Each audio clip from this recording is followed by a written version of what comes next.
Most of us that have lawns always seem to have one problem. Well, that's where lawn won't grow. And as much as we will try to make it grow, it just simply won't cooperate. So here's the patch, folks. The lawn simply won't grow here. Primarily, it's because of the overhang of the eaves of the house. Too much shade, therefore this grass will not grow. And how are we going to deal with it? Well, first of all, I've already prepped the area, so I've removed all the dead grass out of it, and that's really important. Now, remembering, I've also got 3 little Yorkies that run around this garden like they own it, which they probably do. So, to make life simpler and less conflicting for all parties involved who live in this garden, I've put a little fence around it.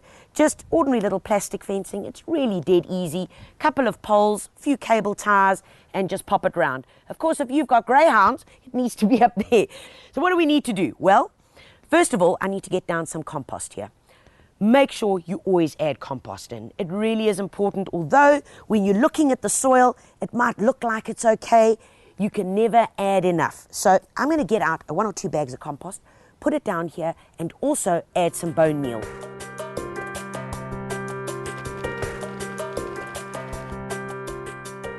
Right, folks, next up is the bone meal. Remember, you can never add too much. You can always add too little.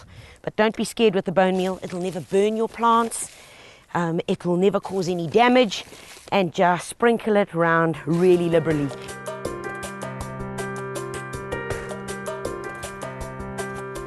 Remember, folks, when you are turning the soil, it's really important that you're using a good garden fork. That's what you want to do, because as you are turning, so you're doing a really important exercise. Not only incorporating the compost and the bone meal into it, but you're also adding air. You're aerating it.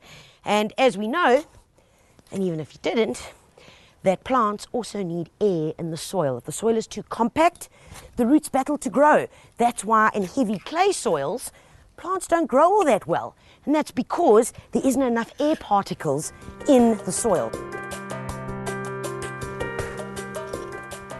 All right, folks, next up, to get a metal rake, and it's important that it's a metal rake, because the metal rake just really works its way through the soil instead of pulling all the soil with you like a plastic rake would do. And all we're going to do is just get our levels right. Now that we've turned it all in, we want to make sure that our soil level is going to be a couple of millimeters, that's all, just a couple of millimeters below the existing level of soil. And that's very important so that you can try and get your new lawn that's going to be germinating once it's grown to be flush with your existing lawn.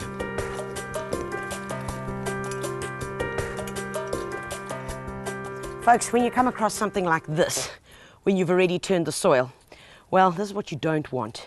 You want to be able to break it up and incorporate it into the existing soil. Just grab it, crumble it between your fingers. You can see this is literally pure clay, and that is what plants really don't like. And whether you've got a clay soil or a very sandy soil where the water simply just runs off, it's the same thing that they're missing. What it's missing is organic matter, and the organic matter is in the form of compost, and that's why we've got to add so much of it.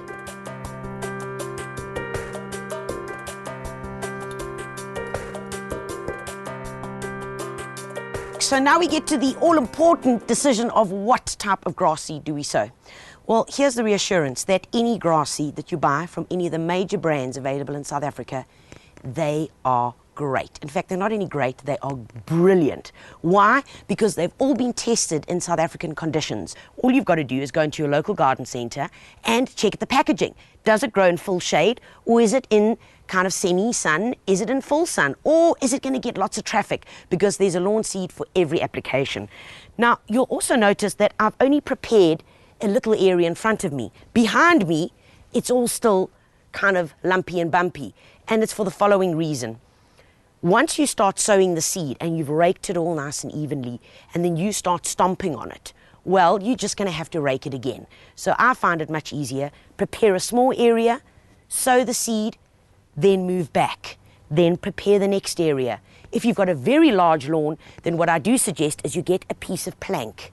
Put a piece of plank down on top of the area so you can actually stand on it. So those little tips should work well for you. Now, the other thing that I've got is just a little float.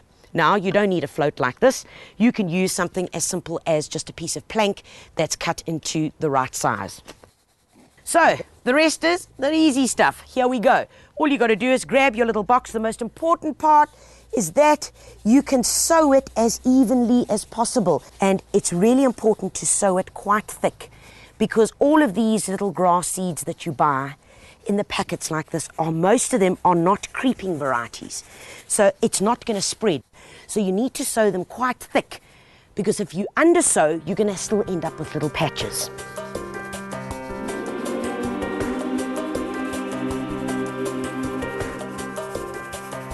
Right, guys, let's just take a look at the absolute uniformity of this, and that's what's really important. Next step up is we want to do the following.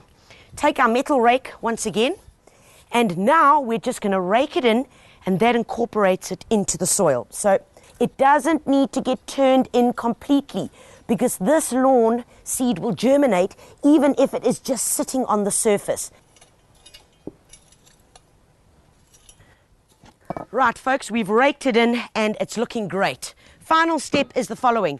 If you don't have one of these little guys, which is a wooden float, then just get a spade and use the back of the spade. But all I want to do is go over it just like this. What am I doing now at this point? I'm basically getting the little seeds in nice close contact with the soil. If they're not in contact with the soil, they're really going to battle to germinate. Right, I'm happy with that. Ready to go. All we're going to do now is carry on the same application that we've done now.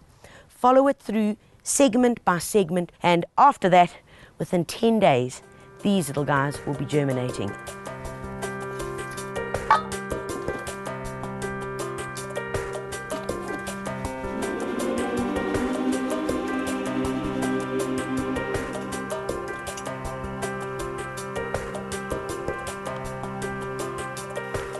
Now that we've put the seeds in, got it all ready, all that's left to do is for me to give it a really good soaking. Probably the best part of the entire exercise. Remember, folks, it's all about the watering. Once a day at least, until they start germinating. They're going to germinate in 7 to 10 days, and all they need before you're off to work in the morning is a really good soaking. I'm going to leave them now, and we're going to catch up probably in about a week's time to see how these little guys are germinating. So on the 6th day after sowing the seed, I hadn't seen anything, getting a bit stressed out. However, we had a very cold snap. And remember, seed germinates on the temperature of the soil. So don't get too stressed out if it doesn't emerge. However, shortly thereafter, up it came, and look at it, looking absolutely beautiful. We're looking at it now about 2 weeks after the last time you saw us sowing it. And you can see that it's come up really nicely, upright, nice and tall, even although this is in the shade. And that's a good thing. Remember, if you do end up with a few patches, don't get too wound up, because all you need to do is just over-sow into those patches. And you know, that's the beauty of this lawn seed, is that you can over-sow an existing lawn if you've got patches, or in a new area as well.